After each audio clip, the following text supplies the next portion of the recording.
The exchanges.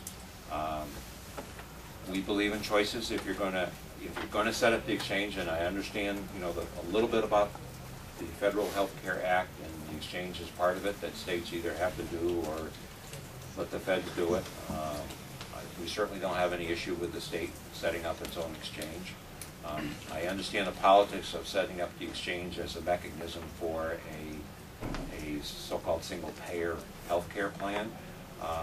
However, there are so many question marks for that to happen, whether it's all the federal waivers, whether it's all the practical issues, whether it's the funding, that I would very much encourage you to think of the exchange as what you have to do with it today under federal law, and not totally build it as you can change it.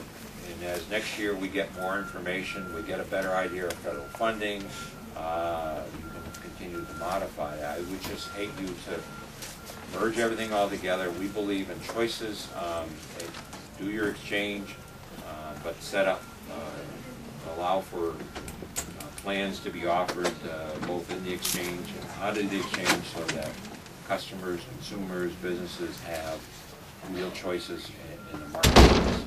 If you set it all up in that it's clear that there's only going to be one insurance carrier, what are we doing in the next couple of years if you were one of those other insurance carriers that you didn't think you were going to get the state contract?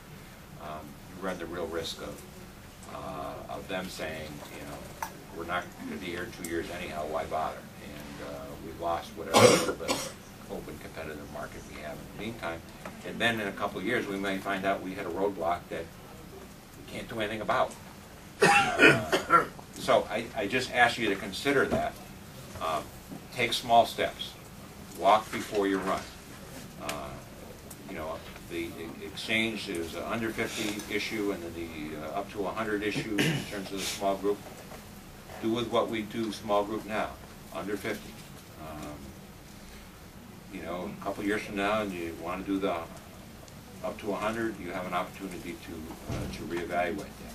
Again, allow options, allow for pools that are out of the exchange, especially high deductible plans.